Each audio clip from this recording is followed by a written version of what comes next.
Evan. You're on the Ken Coleman Show. Hello, Ken. And I can also second that every dollar is wonderful. My wife and I, we've actually used it after going through Financial Peace University. Love it. We've used it every month for the past 5 years. But yeah, I'll get to my question here. Yeah, great. So that's awesome. Yeah, man. Thanks for sharing. Yeah, so I've actually been in a really strange situation. I was furloughed from work back in October, the beginning of October. And it's been a roller coaster after we had our baby. And I've basically applied to about 350 places. And how many interviews have you gotten? I've had about, I'd say 40, 42 in there. Okay. That's not bad. And have you gotten past the first initial round in any of those 40? Yeah. So I have on, I'd say about 10 of them, if I can go off my gut and that. Okay. And are you getting any feedback at all that is actually usable as to why you didn't get the job? Yeah, so I do inquire about that, and it's to me it feels like it's just the generic. That's not helpful. That's my whole point. When people just give you this whole, whatever, you don't get anything really tactical out of it. Okay, what else do I need to know?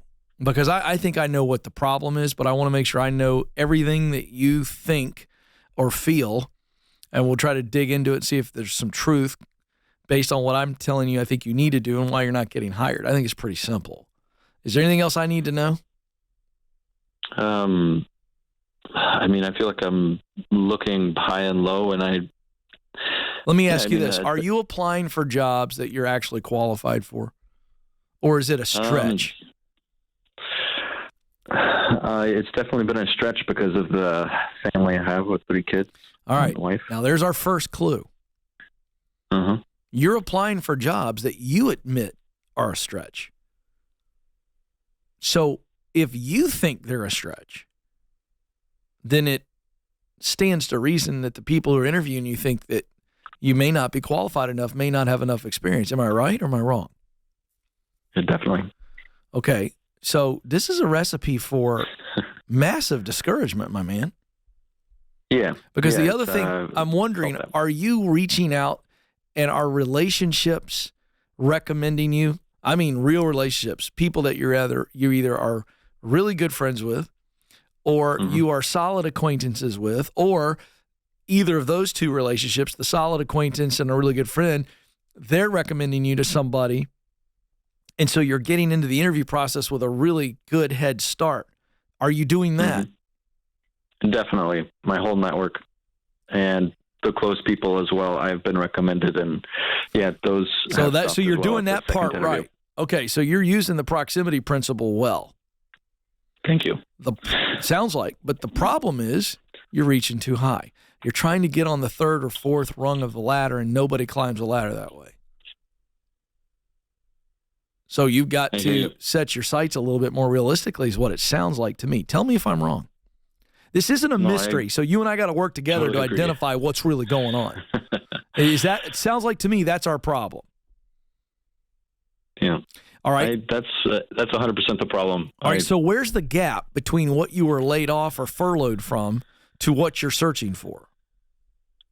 Well, it's pretty big in my opinion because I really like architecture since I was a kid. And I've been working in sales and project development at a pretty basic level. So you got so let's go through the facts. Okay, great. So you got furloughed from a sales job?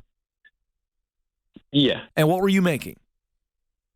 It was just shy of $75,000. Okay, and you've been applying for what kind of jobs? Same project management, sales, and like customer relationship type stuff. Yeah.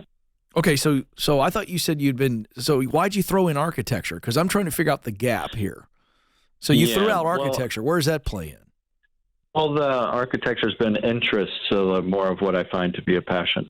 Yeah, but I mean, you're not applying for those kind of jobs because you don't have those qualifications. No, definitely not. Okay, so you're applying for similar jobs. Yeah. But they're higher up the ladder than you were on, correct?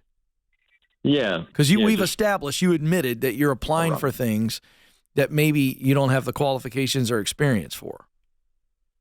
So because you want to make more money. Yeah. All right. So you just got it out of line. What you need to do is go get you another 75, maybe an 80, but you need to go get another job that you're actually qualified for and have experience for, and then get in there and bust your butt and work your way up. So the income is going to come through you promoting yourself, getting promoted because you're doing incredible work and earning promotions as opposed to getting hired for a promotion. Because my friend, what are you doing now for a living? I've been fixing small things for people, and we've been doing DoorDash occasionally, which has helped. But how much are you making? Basically, been unemployment. To be honest, barely enough to get by. Okay, so why wouldn't you go for a job in sales, customer service, and project management that gets you back to 75? Because we know we can live on that, and we get ourselves some momentum, man. You're discouraged. No, that's the thing that's been. You're stressed. I know what you mean. You're right, and I've been definitely battling that. But I actually, to be frank, I've been looking for jobs that were even a less income that I was making, and those are the ones that I'm barely getting past. But something's missing. I don't understand. What's missing, and I'll be honest with you. The only thing I can grab onto is your self-confidence is somehow coming across, or your presentation, you're just not competing well. You've got experience doing this. We're in an economy right now. I don't know what it's like in Litchfield, Connecticut, but a salesperson or somebody who could do customer service can fall over backwards into a job in Middle Tennessee right now. Yeah. There's something missing from this narrative. So here's what I'm going to tell you. Evan, it's time for you to get up and get some grit, because your little family's life depends on it, and you're in a dangerous place right now. If you keep trying to just keep your nose above water, you're going to drown and take everybody with you. Go get yourself a sales job. Thank you, Ken. Because, Evan, you can. But you better start acting like a guy who's got some experience, who's got some skill, and can take care of people, because if you don't, you're not going to be able to take care of the people that matter most to you. My friend, I wish I could give you a rah-rah speech, but the bottom line is, get some freaking grit and go do some hard things. Don't take no for an answer.